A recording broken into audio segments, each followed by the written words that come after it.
So hello and welcome, I'm Frederick Dunn and this is The Way to Be. We're in the month of September here, and the year is 2024.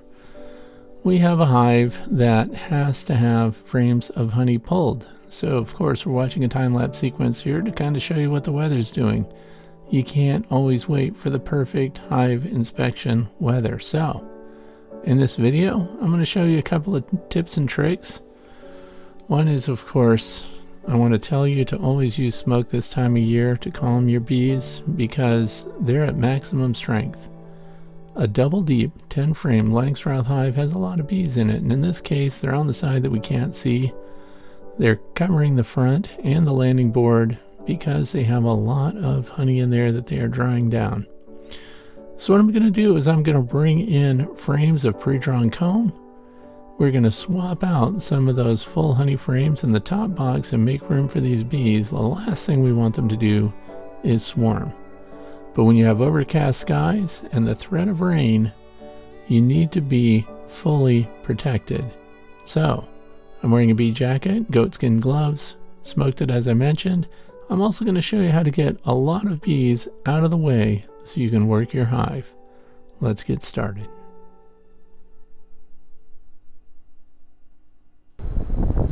So here we are, just as I described. We pulled the second frame in from the end because that's where I like to start. You can see there was bridge comb there. So this is capped honey and open cells of honey. And the bees seem kind of quiet right now, but don't let your guard down. I need to even out this comb, so we're going to pull some of this out. I'm going to put it in another container, the hive butler, which won't be shown in this video. But the bees are disrupted, of course. They're not happy. It's 2 o'clock in the afternoon, which on a sunny day would be perfectly fine. But we don't have the advantage of a sunny day. And also look at that 10th frame behind there. Not much drawn out on that yet. The rest of these frames are full of drawn wax and honey. So you can test these open cells of honey to find out what the water content is. And we've been finding here in the state of Pennsylvania that the open cells, this is one of the frames that I've put in that has drawn cells that was already extracted before. So that gives the bees a place to go to work straight away. But we tested the open cells and they've been coming in at under 18%.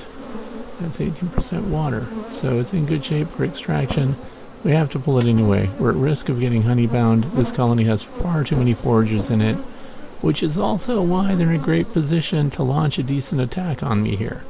So this isn't a day to go out in your t-shirt, no veil, and a pair of sunglasses and just hope for the best. We're not bumping and banging frames around here, but the bees are going to get testy because look at the weather conditions. It is in the 70s, however, overcast skies with the threat of rain. So your bees are not happy. You might see some pupa down there at the bottom. That's because when we pull the frames out, they often have drone cells in between the frames, and that's why we end up with little developing drones laying around here and there. So the bees will drag those out and get rid of them. Again, this is a deep 10 frame Langstroth.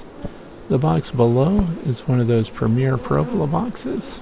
So we're looking at the propolis all over the interior sides of everything. The top box here is a Hoover, which is covered in beeswax and of course heavily propolized inside. We're doing it all, and you'll see that the frames are replaced as we go. But I'm giving you a good look. We want to even up the comb now. And you'll also see some of those cappings there. In the middle of the field of nothing but nectar, this is part of what honeybound looks like. We have emerging pupa. So we've got workers coming out. And they are cutting back on drones already. At nighttime we're getting in the 50s, and that's in Fahrenheit, of course. And you can see those little cinnamon cappings there. So we can't extract those unless we put it in a holding spot first and let those workers emerge. Now you could pull them out manually if you wanted to. We don't have a lot of time to come back. So I also have a bucket there that I'm putting the scrapings and cuttings into. We don't want to leave that on the ground because what else don't we want to do? Draw in a bunch of robbers from other colonies. There are 42 colonies of bees in this apiary. And look at all the bees that are on the top of the frames. Now I've actually finished up. So you'll notice there's a bunch of nice clean frames put in there. They have drawn wax and lots of space for the bees to work. So we have another problem we're presented with, and that is How on earth, while we're being attacked by the bees, do you clear them off the top of this box just so we can put the inner cover back on and the feeder shim?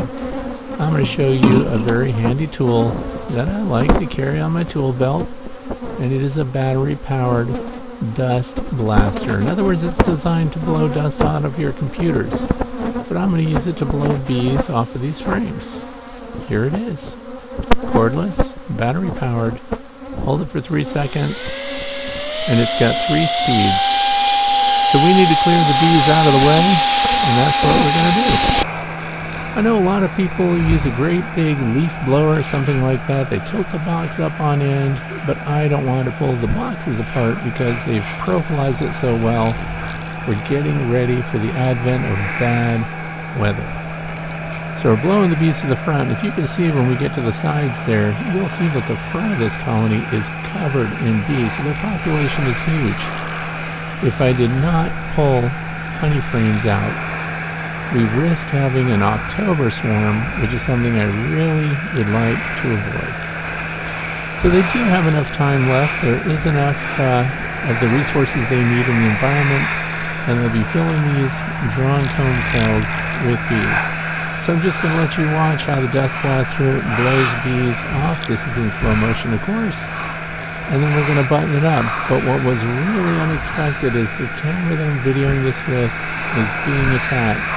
Watch until the very end, and how many stings do you think the body of my camera actually took?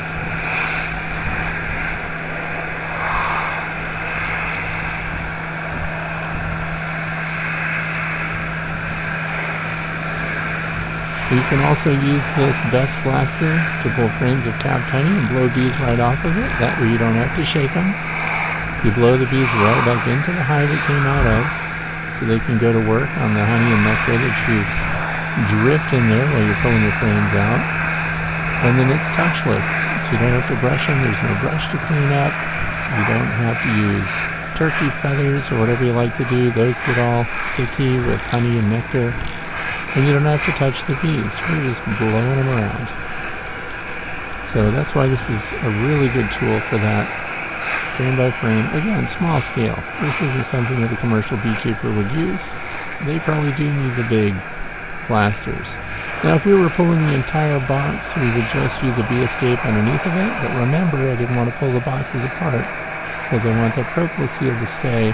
I'm also trying, even though I failed, to keep the bees as calm as possible. Going into a hive in this weather that's this populated, we could not walk into our driveway for the next 2 days without wearing a veil and protective clothing. So think about it. Do you have anybody coming over to your house?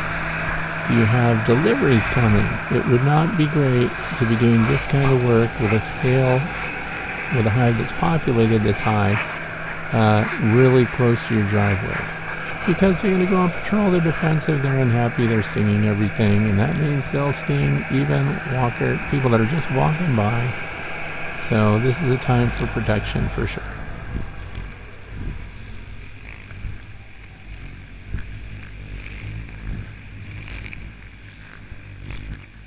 Now, as you slide the cover on, you would blow them out of the way. I'm holding the camera in one hand, the blower in the other, so couldn't show you that. Now we're inside. Look at this. This was a real surprise to me.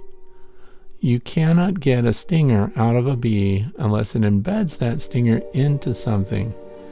This is a GoPro Hero 13 Black. It's brand new. And look at the stingers that are actually stuck in it. Those bees really wanted to get at this camera. It had 6 stingers that I could count. That is a macro lens attachment on top. They even stung where that attaches to the camera. They stung the on-off, the record button.